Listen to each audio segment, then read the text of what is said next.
Preiļu muižas komplekss ar glaznaino parku ir viens no skaistākajiem Latvijas vides objektiem un daļa no pilsētas vēstures mantojuma. Tā neatņemama sastāvdaļa kopš seniem laikiem ir kanālu un dīķu sistēma. Ūdens līmeņa regulēšanai savulaik tika izbūvētas slūžas, kuras laika gaitā nolietojās. Tās bija nokalpojušas jau teju pusgadsimtu un vairs nespēja pildīt tām paredzēto funkciju – regulēt ūdens līmeni ūdens tilpnēm. Apkārtne pavasaros applūda. 2013. gada pavasarī plūdu dēļ pat aizkavējās pirmās Latgales BMX trases celtniecība. Apsakojot slūžas bija sliktā tehniskā stāvoklī, viņas bija nolietojušās, būvētas kaut kur 60. gados, un arī radās slūžu apakšējā daļā sūce, ja? Pārrāvums, kur aizgāja arī ūdens aiztecēja no dīķa, ja? Tāpēc arī tika pieņemts lēmums izstrādāt tehnisko projektu jaunu slūžu izbūvē vai esošo slūžu rekonstrukcijai. Projektēšanas un informācijas valsts uzņēmums Melio projekts izstrādāja tehnisko projektu slūžu rekonstrukcijai un parka dīķu tīrīšanai. Lai realizētu iecerēto pārbūvi, Preiļu novada pašvaldība paņēma kredītu. No Finanšu ministrijas tika aizņemts 61 000 latu. Savukārt līdzekļu iegūšana parka dīķu tīrīšanai tika paredzēta no pašvaldības speciālā budžeta, dabas resursu nodokļa. Bet sakarā ar to, ka nepietika finansējuma, visu darbu izpildēja, tika pieņemts lēmums domes sēdē veikt tikai slūžu rekonstrukciju. Lai gan projekta realizāciju sākotnēji apdraudēja finansiālas problēmas, ieceri tomēr izdevās veiksmīgi īstenot. Šogad vasaras nogale un rudens mēneši laika apstākļu ziņā bija ļoti pateicīgi būvdarbu veikšanai.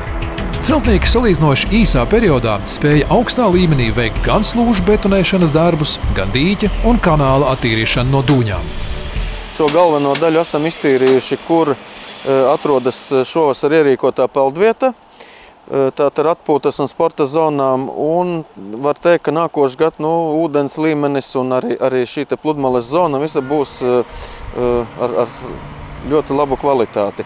Padomju periodā pils parka ūdens tilpņu apsaimniekošanā tika pieļautas vairākas būtiskas kļūdas. Rekonstrukcijas laikā celtnieki un arhitekti diemžēl nekvalitatīvi pārveidoja parka dīķu ūdens tilpnes vidi, tādā veidā rosinot nākotnes likstas. Kur 62. 3. gada taisīja rekonstrukciju Preiļu pils centrāla dīķi pie Dzirnavam.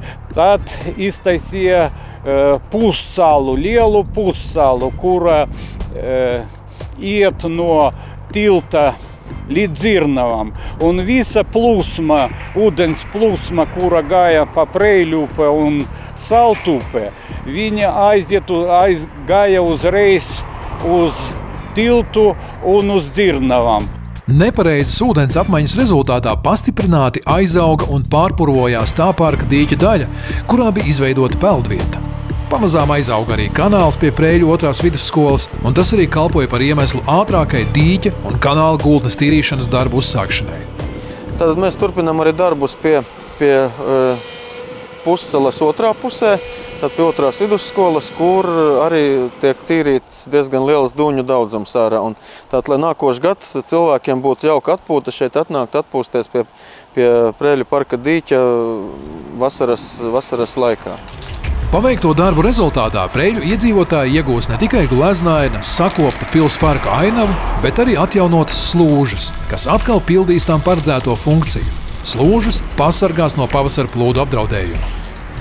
Lielākie ieguvumi pilsētniekiem būs tas, ka slūžas būs regulējamas. Šīs slūžas jau būs mūsdienīgākas, būs labāks skatu laukums, apkalpes laukums slūžu esošo regulēšanai, un arī skatītājiem apskatīt esošo dīķi un strūklaku. Un tas būs izbūvēts no cinkotā metāla režģiem, cinkotām margām, būs arī marga gar ielas malu, lai neiekrīt garām gājēji, un viss tiks nožogots un no mūsdienīgiem materiāliem. Jaunās slūžas papildinās pilsētu vidi ar acī pievilcīgu skatu, vienlaikus pildot savu pamatfunkciju. Pateicoties dīķa ūdens līmeņa regulēšanas iespējām, pilsētniekiem vairs nebūs jāraizējas par iespējamiem pavasara paliem un to radītajām sekām.